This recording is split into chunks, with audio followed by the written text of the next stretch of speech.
Hi, I'm Wendy Winborn, and I'm from Hermitage High School. Today, we're going to be talking about Module 6. Now, Module 6 is a topic that's important. It talks about sharing the road with other drivers, especially like bicyclists, pedestrians, and motorcycles, and how to drive through a work zone. Now, I'm not going to read every single slide to you. So if you have any questions or I missed something, please make sure that you contact your own driver's ed teacher at your home school. All right. So let's begin. So sharing the road with others. So this basically is just a brief. The first topic talks about pedestrians. So first of all, if you're driving in a situation where there's a lot of pedestrians, you've got to make sure that you're looking out for them. Pedestrians always have the right of way, unfortunately. And sometimes they do not cross the road at the proper place to cross the road. For example, here on slide 5, this on the second photo, it shows a mid-block crossing. So that's really important to make sure that you look for those types of crossings. This is where the pedestrians can cross the street, and it's not at an intersection. When there's a pedestrian getting ready to cross the street or crossing the street, of course, as drivers, we must stop or slow down to allow them to cross the street safely. You also have to make sure that you check for pedestrians when turning left. Just like when we're turning left on a solid green or a flashing yellow light, not only are we looking for cars, remember we have to yield during that time, but we also have to yield for pedestrians because they're going to have the walk sign if they're crossing the street at the intersection. So be careful of that when turning left. Not only are you yielding to vehicles, but you also have to yield to pedestrians. Also, when you're turning right, especially turning right on red, remember you don't have the right of way when you're doing that. You're checking traffic from the left. You're checking traffic ahead. You're also, this one's always forgotten, checking traffic where vehicles are making a U-turn. But you also need to check for those pedestrians because they could have the walk sign. So we're on slide 5 here. We're going to move on to, this is an example of a pedestrian crossing. The walk sign is what you see with the little person walking. Some crosswalks will have a countdown or a flashing to let the pedestrian know how much time they have when they're crossing the street. If you're in a type of environment with a lot of pedestrians, here are some examples. For examples, in school areas or residential areas, make sure that you're looking out for those pedestrians. Also, when you're going to the mall or going to Target, you're going to have people, especially in a mall setting or a shopping center area. There's no actually kind of right of way rules there. So you have pedestrians just cutting through parked cars or just coming down the middle. So as a driver, you need to make sure that you are monitoring the pedestrian crossing in those types of situations. It says here, give pedestrians the right of way even when they're crossing on a red signal. So I guess, again, I always tell my students, pedestrians always have the right of way. When you, again, I already said this, but when you're turning left or right, you want to make sure you yield to pedestrians. You also want to make sure that you watch out for senior citizens, disabled folks crossing the street, and for pedestrians that have a guide dog or a white cane. Also, if you see a pedestrian with a cane that's red and white, like a candy cane, that is an indicator that the pedestrian is not only hearing impaired, but they're also visually impaired. And that's a pretty good sign that you need to just double check to make sure it's safe for you, or they're stopping or waiting for you to get through the intersection. Children, little kids, sometimes don't always stop and look both ways. So, for example, if they're running towards to get a football or a kickball or something, they're not thinking about looking both ways. So if you're in an area, residential area, or near a playground, make sure that you're looking up for the young ones that might be crossing the street and not paying attention. The next topic is sharing the road with bicyclists. So the rule is for a bicycle is that if you're riding a bike, you have to ride with traffic. It's in the state of Virginia. It's actually against the law for you if you're a bicyclist to ride on the sidewalk. That's only for pedestrians. So if you are a bike rider, please make sure you follow these rules. You also need to obey the rules just like you would be in a car. So if you're at a stop sign, you are required to come to a complete stop. If you're at a traffic light, you're also required to come to a complete stop. But as drivers, we need to also make sure that we give them a little bit extra space when we are sharing the road with a bicyclist. If there's not a bicycle lane, then the bicyclists are supposed to stay in the far right side of that lane. Unfortunately, they don't always do that. You just have to be cautious when you're approaching a bicyclist. So in this slide here on number 14, this is an example. Here it shows you an example of a bicycle lane. Also says check for bicyclists before turning or backing up, and don't honk the horn because it could, scare them riding a bike. But just remember, these just reviews. Here's another example on slide 16. We have a lot of bicycle lanes in Richmond, in the state of Virginia, so that's kind of cool to have. But unfortunately, they're not everywhere. So if you are a bike rider, please make sure you stay to the right.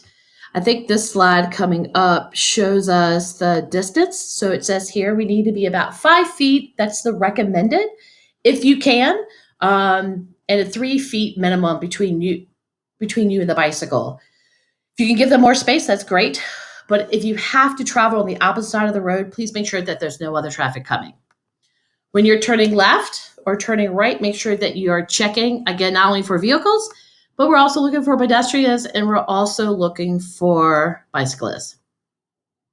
The next topic we're going to talk about is sharing the road with a scooter.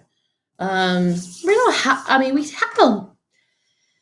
don't live in a population or in an area that has a lot of scooters. If you've ever been to like Key West or outside of the country, scooters are very popular. It's not very popular here in Henrico County, but there have been some scooters on the road. The rules of the scooters, I believe, is that it cannot travel over 35 miles per hour. I believe I'm going to go back here to make sure I'm right. Yep, on slide 21. You cannot go over 35 miles per hour. You must wear a approved helmet, and you must have a driver's license. There's no additional test to ride a scooter. You don't need a scooter license like you would a motorcycle. They were also required to stay in the right-hand lane. They can have a passenger behind them, and they also have to obey the rules just like a vehicle would or a motorcycle would. Problem with the scooter is that they only go 35, and so sometimes they will end up being in the right hand lane, and you just don't have enough room to get around them. So again, the best safe way is to stay behind them, give them a little bit of space, and then when you have an open lane, to go around the scooter. The next one on topic 4 is sharing the road with a motorcycle. This is an important topic for me. It's personal. My brother about 10 years ago was in a severe motorcycle accident, and he has recovered. And today, nobody in my family rides a motorcycle due to this accident. But as drivers, it's our responsibility to make sure that we look for motorcycles. My brother's accident occurred because the driver did not see my brother. And it's not that he didn't turn his head, but the fact is that he looked through my brother. So we've programmed ourselves to look for cars, for example, for turning left. And that's what this car was doing, was turning left at a median and yielding, but the driver was only programmed looking for a car. So he came out and basically looked through my brother and unfortunately caused the car crash. So as drivers, we really need to be careful about looking and searching for motorcycles at all times because they can be easily missed, especially in our blind spots. So remember, the blind spot is what is not exactly behind us, but diagonally behind us. So we need to check left or right when we're always changing lanes. Now, at Hermitage, I have taught an outline or steps for my students. For example, if you're making a left-hand turn, you look in your inside mirror, outside mirror, quick glance over your shoulder, and the quick glance is what is going to help us to check our blind spot. And then we put on our turn signal and one more quick glance at our inside mirror, rearview mirror, and then we can move over. You need to do this as a driver. Program this. This is a habit that everyone should have, because I promise you, if you forget to glance over your shoulder to check that blind spot, unfortunately, there could be a car there or a motorcycle. So a lot of slides about motorcycles. Characteristics of a motorcycle. Again, here's some examples of what motorcycles look like on slide 34. We've got cruiser, sport, off-road, and then we, of course, have three-wheelers. If you want to become a motorcycle rider, you do have to go back to DMV. You have to take a written test. You have to have a valid driver's license first. Then you have to take a written test, and that will give you a learner's permit for a motorcycle, which allows you to ride a motorcycle only during the day. You do have to have another rider with you if you are practicing. And then you have to go back to DMV after, I think it's between 3 and 6 months. Unfortunately, I don't remember how long you have to hold your learner's permit. And then you have to go back and take a road test. DMV does offer a motorcycle class. They have a very high success rate, but I would highly recommend that you wait to get a motorcycle license until you turn 25 because of insurance purposes. It's very expensive to have insurance for motorcycles, but especially under the age of 25. When you turn 25, the insurance company gives you a little bit of a discount. It's not as expensive. So I would probably wait until you turn 25 to think about riding or getting a motorcycle license. Let's see. We're going to move on to topic 5. Topic 5 talks about sharing the road with large vehicles. So all cars come in all different sizes, and then we also have to share the road with big ones. So 42 talks about sharing the road with tractor trailers. So they're also called semi-trucks, big rigs, 18-wheelers, and there's different types of tractor trailers that we're going to review in just a minute. So tractor trailers are big, they're loud, and they take up a lot of space, especially on the interstate. So I've been driving for many, many years. And so I, even today, when I'm on the interstate, will get away from a tractor trailer. And it's not that I'm afraid of them. I just want to be safe. And so the key you need to remember, here's a rule, is that tractor trailers do not have a rearview mirror. They just have big, massive side mirrors. And the rule is that if you can't see their side mirrors, they can't see you. So trust me, the next time you're on the interstate, try not to put yourself in a situation, but there's going to be a moment where you find out, you're going to notice that you do not see their mirrors, and that means that tractor trailer might not be noticing where you are. So let's move on. Here some on slide 46. Here are some warning signs for tractor trailers. Steep grade just allows them to, they need to start slowing down. Number 2, truck rollover, that usually occurs. That sign is at a curve to let the truck driver know that if you go over the recommended speed limit, there could be a possibility of a rollover. Number 3 is low ground clearance, usually over train tracks. And this what could cause the truck to be unhitched with whatever trailer that they're pulling. And then number 4 is a popular one. I'm sure you've seen that going through a parking garage or through a drive-through. Let the trucker or the truck driver know the clearance. So this would be a clearance of 12 feet and 6 inches. Now, trucks are allowed to carry explosives, believe it or not. This is an example on slide 48, hazmat signs. There are 9 classes. I don't go over all the 9 classes, but just be aware if you do see something like this, it's letting you know that the material that the truck is carrying is dangerous. And so those truck drivers have taken additional steps to carry those types of materials. To be a truck driver, you have to have a Class C driver's license, which means commercial driver's license, and then a T, endorsement, which means tanker, which is an example of this on slide 5. Tankers carry explosive, they carry gasoline and oil and things like that. And so they also require to have those hazmat signs on the back. And that has different classes and information, and it lets police and first responders know what they are carrying. We're going to move on to, there's another tanker truck. And you should make sure that you review slide 51 and 53. 51 is a quick little video about rollovers, and 53 talks about sloshing and surge. And basically, it's letting you know on a tanker truck on how a rollover could occur. So please make sure you go back and review those if you have any questions about that. So I think I said earlier about blind spots. The right side of a truck is the largest blind spot. So I'm on slide 55 here. And as you can see, the blind spots are pretty large on a tractor trailer.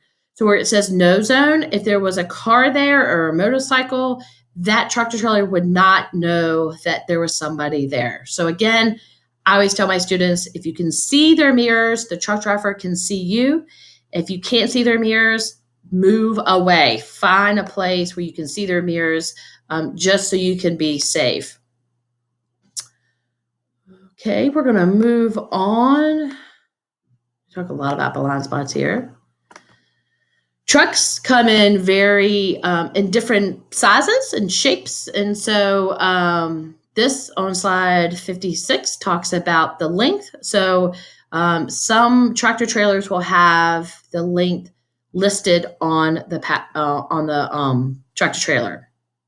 So passing a tractor trailer. A little bit more tricky. You have to remember that larger vehicles takes them a little bit longer time to come to a complete stop. So you want to make sure you never ever want to cut off a tractor trailer, because your stopping distance as a vehicle is going to be a lot shorter. A tractor trailer, their stopping distance, because they have a larger load, is going to take a lot longer to come to a complete stop. You also don't want to ride in between two tractor trailers. It's just not a safe place, and it probably doesn't give you enough cushion for you to be traveling, especially on the interstate.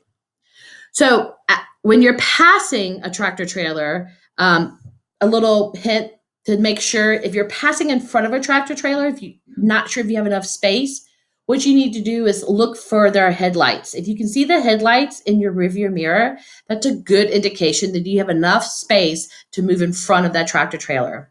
A lot of times, especially at night, if you put on your turn signal, this has happened to me a few times when I was traveling, that the tractor trailer will flash their lights at me because they know I'm getting ready to pass, and that's just moving in front of them. And that's sometimes they'll flash their lights, letting you know, hey, you have enough space to move in front of you or in front of them. So that's actually kind of nice.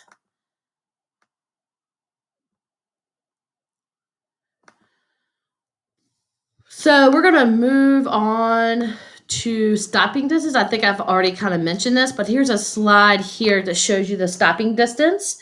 So again, it says here, remember that it takes a larger truck going at 55 miles per hour. It takes them about 312 feet to come to a complete stop, where for a vehicle, it takes about 260 feet. So again, the larger the vehicle, the longer it's going to take them to come to a complete stop. So again, make sure that you have enough space to move in front of that car. Look for those headlights in your rearview mirror.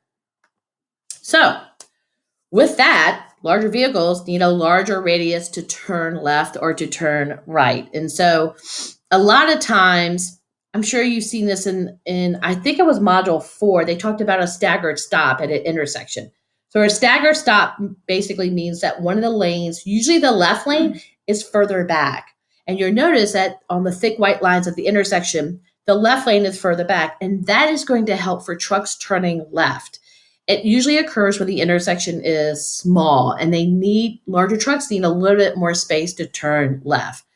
When turning right, sometimes that if the intersection is small, sometimes a tractor trailer will be in the left-hand lane and have to make a turn to the right lane. They will have their turn signal on, but if you are in the right lane, just wait behind them, allow them to execute that right hand turn. So here's an example on slide 80 where you can see the tractor trailer is actually occupying the right and left lane. And so again, it says do not cut between the truck and the curb. Watch out for the truck that may swing into your lane. So to be in the safe side, just go ahead and wait, let them execute that right turn, and then you can proceed on through the intersection. This is an example of what I was just talking about on slide 82. It talks about making sure that you stop behind the stop line. And that's for your safety, and it allows the trucks and other vehicles to execute turns safely. It also can trigger the traffic light, believe it or not. In some intersections, there's a motion detector or some kind of um, like trigger in the white line. So if you are past it or not close enough, the traffic light might not cycle through to where you are. So it's important to get close to that. So oversized trucks, where it says oversized trucks here in this photo here. This is so weird. This truck is actually moving a large house. Oversized trucks, which means that they could occupy 2 lanes. They're going to have a sign that says oversized load. They're also going to have, it's called a pilot car or truck that follows behind the tractor trailer. And what this does, they're going to have their hazards on or additional flashing lights and flags, and they're letting you know this is an oversized load or truck. Now, it doesn't mean that you cannot pass that truck. You just have to realize that you got to get way over. Okay. Usually this truck is going to be in the right-hand lane. So if you're passing on the left, remember, you might have to get into that lane position 4, which means you might be on the shoulder a little bit. So scooting over to the left-hand side, allowing enough space. But if the truck is oversized, that could be occupying 2 lanes. Just be careful with that. So there's different types of trucks, and we've gone through all these slides, but one that's real popular is called a flatbed truck. So this is a truck that carries material that is open. So like other trucks might have trailers that are enclosed, but a flatbed just means that the material is open. It could be a big piece of farm equipment. It could be construction equipment. It could be cars. It could be 5-gallon buckets of like plaster or paint or whatever the case may be. Now, the problem with the flatbed truck is that it's an open load. So the material is just strapped down, and sometimes it's covered and sometimes it's not covered. But I would highly recommend not to ride very long behind a flatbed truck, is because that material could get loose during this travel and could fly off. So this happened to me. This is a true story. I was doing behind the wheel about 5 years ago on Interstate 64 with a student, and the student asked to change lanes because we were behind this truck that was going a little bit behind. And I said, absolutely. And as soon as they changed lanes, this 5-gallon bucket flew out of this dump truck. And if the driver did not change lanes when we did, the 5-gallon bucket would have landed right in a windshield. So again, if you come across a flatbed truck, I would highly recommend that you move to another lane. High winds affect big trucks or larger vehicles. They can be pushed into another lane while you're traveling. So just be careful with that.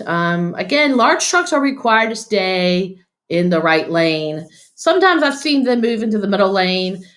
They are not allowed to drive or ride in the left lane.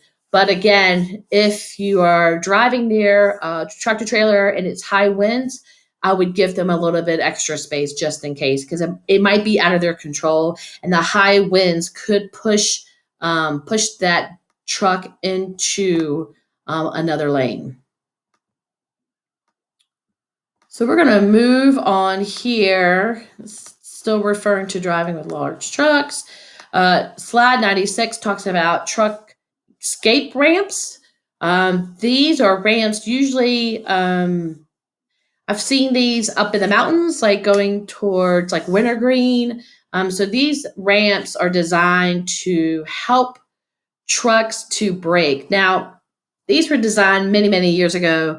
And today, technology and with our technology and the braking system, brakes don't fail as much as they did back in the day. So truck escape escape ramps are not as popular as they were 50 years ago. So if you see one, don't drive in one. They're only for trucks that are having a difficult time braking, and it's usually you'll see one at like a steep hill, usually in the country, that you'll see truck ramps. Okay, moving on. I'm sorry, but this is probably the largest module, so hopefully you're still with me. All right, we're going to talk about sharing the road with school buses. So school buses, you're going to see them all the time. Now, school bus is different than a city bus, okay? City bus is, you can go around a city bus. If you're behind a city bus, you're not required to stop. But for school buses, you are required to stop. So let's talk about that on slide 100. Stopping for a school bus. So this slide here shows at a four-way intersection who must stop. Everybody must stop. Even if you are turning right, if you're looking at this diagram here, the car to the right, even if you're turning right and there's no kids going to the bus, you have to stop. So everybody at the intersection must stop. You also must remember that you have to stop at school buses when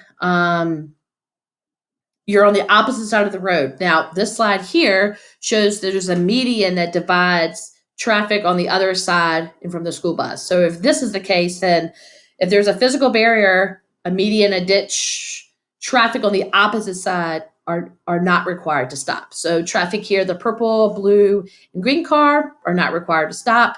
They can continue on. This is the only question I missed on the learner's test. I still remember it. I checked the box or picked A that said everyone has to stop, and I was wrong. So I still remember that. So if there's a median, and I get this question a lot. They said, I get students ask me, well, what if it's a median, but there's a break at the median? They usually will not have a bus stop there, but if there is a bus stop, you can still go because it's still a barrier there, okay? Stopping for a school bus, remember, you're going to have two lights. You're going to have the first yellow light that's going to let you know that the bus is getting ready to stop. Now, that doesn't mean speed up. It means let's prepare, let's slow down, let's stop, okay? Then it's going to switch to red flashing lights, and then the stop sign is going to come out. And that means that the bus driver has reached their destination, and you should be looking for pedestrians coming near that bus. Now, remember, they might be coming across the street. So make sure you come to a complete stop. Some states actually have, and I think Virginia is starting to add cameras onto school buses. But in some states, especially in Maryland, I know this, they actually have cameras located on the bus, on the outside of the bus, and they will catch people going past the school bus if the sign is out. So you just want to be careful with that. When you're following a school bus, just like any other vehicle, any other truck, you want to make sure that you have adequate space between you and the bus when you're at a complete stop. School zones are marked with a different speed limit. The speed limit is going to be probably 10 below the posted speed. When the lights are flashing, please make sure that you bring your speed down to that posted speed. There are two places where speeding, you should never go to the speed limit, and that is school zone and construction sites. So please make sure that once you see those flashing lights that you bring your speed down. And always, that's a good time where you need to be looking for pedestrians because there could be students crossing the street. So you want to be careful with that. So 108 talks about sharing the road with transit buses, city buses. I said this earlier, but you do not have to stop when a city bus is stopped. You can go around a city bus, but there's one thing you need to be looking for is pedestrians, people running across the street at the last minute to catch the bus, or people exiting the bus. So please make sure. If you really want to have some good practice on how to share the road with the buses, go downtown by VCU. VCU has a new busing system, which is pretty amazing. Some of their bus stations are actually, or bus stops are in the middle, and the buses have a special lane and a special traffic light. The only thing is there's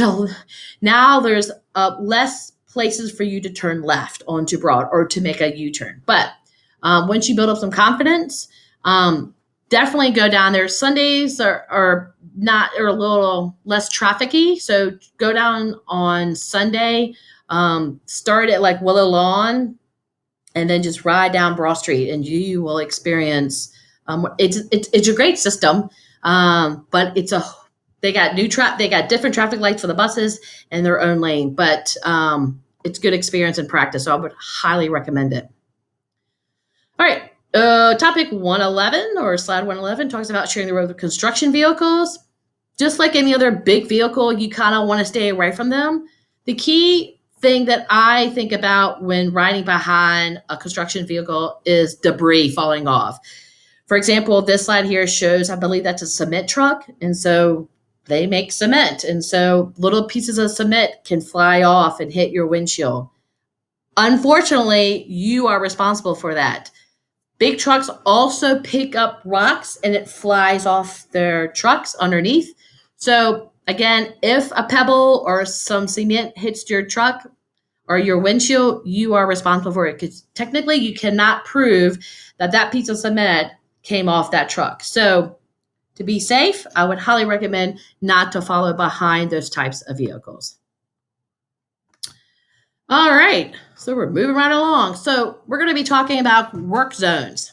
Remember, I said earlier, 2 places where you should not speed: school zones and work zones, construction sites. Those men and women working in those types of environment, that's a dangerous, dangerous job. They're working on the side of the road. They're working on the highway where people are going, 55 miles per hour. So it's really important, if you're driving through a construction site, to pay attention to the new speed limit and also your new traffic pattern. A lot of times, many construction workers are injured or even killed due to drivers not paying attention. Here's an example of slide 117, where the driver was not paying attention and somehow ended up on the sidewalk on the side of the road. So please be careful. So we are going to discuss, or I'm going to discuss first, the 2 types of work zones. So we have stationary and then we have mobile. So stationary is very simple. It just means that the work that's being done on the side of the road is stationed. It's not moving, okay?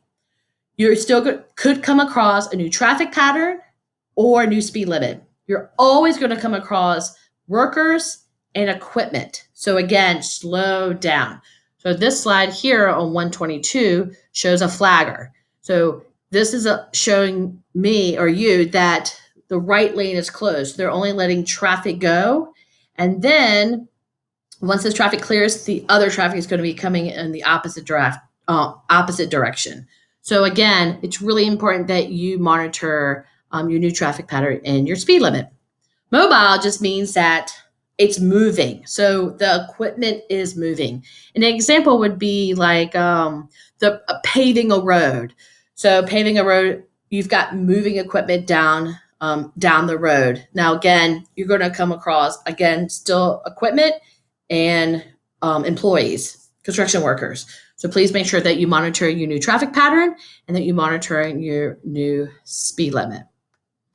So 125 talks about the 5 different work zones. Now, this types, or the 5 different work zones, are usually designed for on the interstate. You might not see all of these areas like in a residential area. They might just have advance and a transition and a termination. So, but on the interstate, they're definitely going to include all of these areas.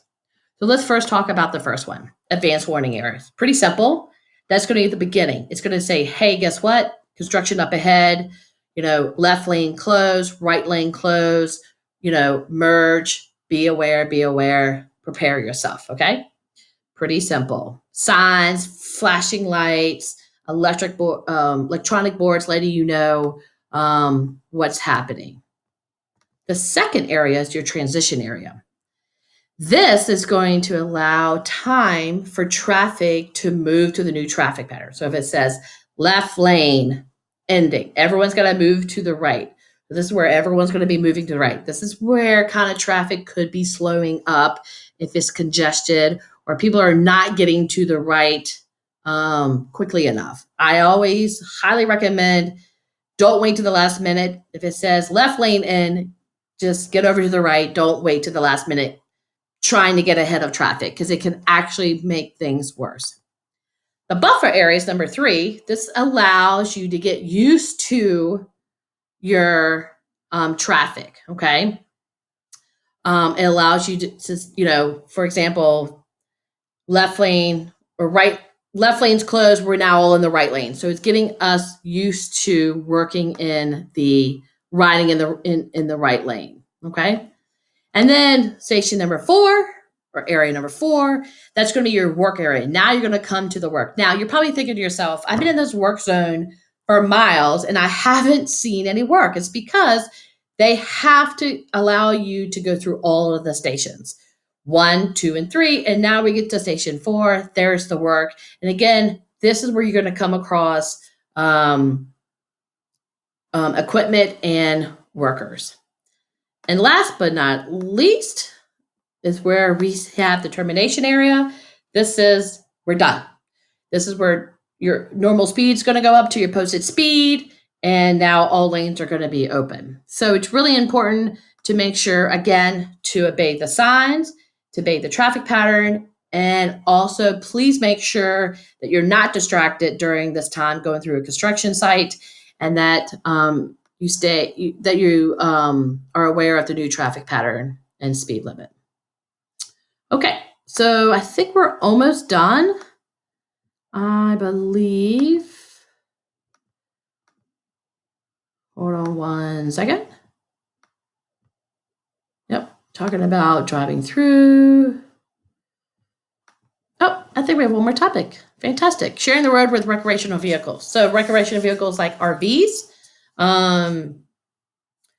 Fun. You do not need a special license to drive an RV, believe it or not, unless it's over a certain amount of feet. And I want to say, don't hold me to this, but I think it has to be over about 15 feet. I think up to 15 feet, you do not need a special driver's license. Anyone can drive an RV. Anyone can go rent an RV. So when I see an RV, I think to myself, that person might not have experience driving that RV. They might have just rented this RV today. I also think when I see a moving truck, again, anyone, if you have a valid driver's license, can rent a moving truck up to a certain amount of feet. There's really no test. You just have to show that you have a valid driver's license. So when I see a U-Haul or a Ryder truck, I say to myself, they might not have the experience. They might not understand their blind spots. So I highly recommend that you stay away from those type of vehicles. Get around them as fast as possible because they might not have the experience of driving those types of cars or vehicles. So please make sure that you get away from those as fast as possible. We're on slide 151. So sharing the road with slow moving vehicles. If you come across like a farm equipment or you come across a horse-drawn vehicles like a horse and buggy, they will have this orange triangle in the back of their vehicle. I've seen them on farm equipment. I've seen them on snowplows. This is allowing you permission to go around these vehicles, even if there's not an open lane. So if you're in a two-way lane or two-way roadway, you're allowed to go around this vehicle, but it's your responsibility to make sure there's no traffic coming in the opposite direction. So be careful with that. This also is letting you know that these vehicles cannot go the posted speed and they're going to be going much slower. So be aware for that. So here's an example, sharing the road with a snowplow. Unfortunately, we had no snow this year, but we had some. We've made up. Trust me. But snowplows travel about, it says here, 25 to 30 miles per hour, and sometimes much slower, especially in the city. So you may go around those types of vehicles, but it's your responsibility to make sure that nobody else is coming from the opposite direction. Here's an example of a farm equipment. And sometimes, they'll help you out and like wave you over or like wave you through. I definitely would not pass these types of vehicles if I'm getting ready to approach an intersection or a hill or a curve, because you won't be able to see traffic coming in the opposite direction. Sharing the road with animals, that's going to happen. Animals, and they do not stop and look both ways. So if you're in a type of an environment like up in the country or up in the mountains, you're going to come across lots of different animals, deer, but you have to be aware of those. When driving at night, be careful because the headlights, high beams could blind the animal and cause them to come to a complete stop. So if you're traveling down the road and you see an animal, do not put on your high beams or switch from high beams to your low beams, because the high beams could cause the animal to freeze. So we don't want that to happen. Hopefully you won't come across something like this. I believe that's a buffalo. We don't really have roaming buffalo in Virginia. But don't honk your horn. That could scare the animal. Brake, of course, if necessary. Don't swerve. If and it's kind of hard to talk about, but if it's between, hitting the animal or hitting another car, unfortunately, you're going to have to sacrifice the animal. You don't want to put yourself in danger too. If you do hit an animal and it's blocking the road, you need to call the non-emergency number to let them know. And if the animal's done damage to your car, you might have to do a police report so you can cover it on your insurance.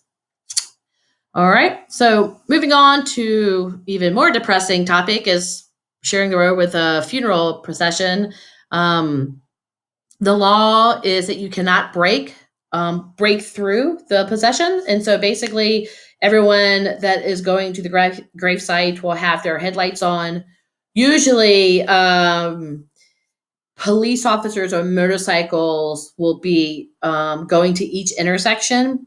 And they have this pretty cool technology now where now police officers have the ability to switch the lights, which means the funeral that's going through, they can make those lights turn green and everybody else turn red. If you're in the same direction as a funeral, I would respectfully pull over and let them pass you. But you have to wait. You have to let everyone go through first. Okay. Sharing the road with emergency vehicles. They are loud and they're going fast. And so if they come behind you, you need to make sure that you pull over as far as possible.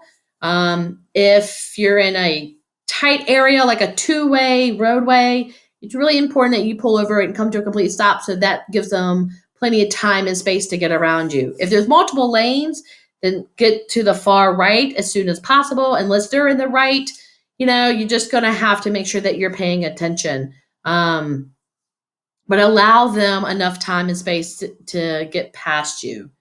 Also, we have a law in the state of Virginia, which means we have a move over law. So the move over law in the state of Virginia requires this: if there's a emergency vehicle on the side of the road, on the right-hand side usually, and if you're in the right lane, if the left lane is open, you are required to move over to the left lane. It's the move over law. That means if there's rescue or fire or police or even a tow truck, I move over for everybody. So if there's somebody on the right-hand lane, if someone's changing their tire, I will just go over to the next lane, especially on the interstate, just to give them a little bit more space. Unfortunately, too many officers die from from vehicles swerving over. So we want to prevent that and make sure that they're safe if they're on the side of the road. So please make sure that you give them that extra space and make sure that you move over for the first responders. If unfortunately, if you are stopped by the police, you do want to move over to the right-hand side of the road. Move over as far as possible to allow the officer have enough space for them to get out of their vehicle safely. Make sure, keep your hands on the steering wheel. Don't reach for anything. Allow them to approach your vehicle. They will introduce themselves first and let you know that their body camera is turned on. Be respectful. That they're going to ask to see your license and registration and insurance proof, and make sure you have that handy, and just bring those information or items to them when they ask you. Do not ever get out of the vehicle. Stay in the vehicle. Okay. I always say to be honest and be respectful. You can treat a police officer any way you want to, but in my case, in my experiences, I have treated them with respect, and there have been a few times I got out of a ticket. So, but yeah, just again, the key is moving over and allowing them enough space or a safe place for them to conduct their business. Sharing the road with trains. The rule, okay, if you get hit by a train, it's your fault. They have the right of way. I hope you never get hit by a train, number one, because it's going to be. But when you are approaching a train tracks, not all train tracks or not all train crossings are going to be the same. So please make sure that you double check. Some train crossings have the gates that come down, some have lights. And on this side here, 166, this one just has a sign. So it's your job to make sure that a train is not coming. It's really important that you look both ways to make sure, just a quick glance to see if a train's coming. Those gates are not 100% proof. Sometimes they get stuck or sometimes they're not working. So no matter what, I always tell my students, just always check before crossing a train, crossing the tracks. If you're behind a school bus or a tanker truck that carries explosives material, guess what? By law, they are required to come to a complete stop, which means if you're behind those cars or those types of vehicles, you're also going to have to come to a complete stop. So please remember that. Here are some examples of railroad crossing signs, and you probably already know these because we went over them like module 1. But just to review, the first one, the round one, is your advanced warning sign. That's at the beginning. That's telling you you're getting ready to cross some tracks. And then the next one is your crossbuck sign, and this is going to let you know how many tracks you're crossing. If you're only crossing one set, which is 2 rails, there will be no number. If you are crossing multiple sets of tracks, they are going to let you know that. So this has the third sign has lights. And then the last one is where we have the lights and the crossbuck sign and also the gate. So sometimes you might just get one or all. So be aware of that when crossing train tracks. The last topic talks about trolleys or rails. We don't have that in Virginia. So just remember that you cannot park on the tracks. If you ever go to New Orleans, they have trolleys, which is kind of cool. You can't pass them on the left. And there are different types. There's a light rail vehicle or a trolley. Again, there's some that are electricity, they're on the top, and we don't really have to worry about that because we don't have those in Virginia. But kind of cool to ride on one if you ever go to New Orleans. So I think that's it for me. So again, if you have any questions about anything that I missed, or if you have any questions on any of your assignments, please make sure that you contact your driver's ed teacher at your home school. All right. Thank you. Winborn out.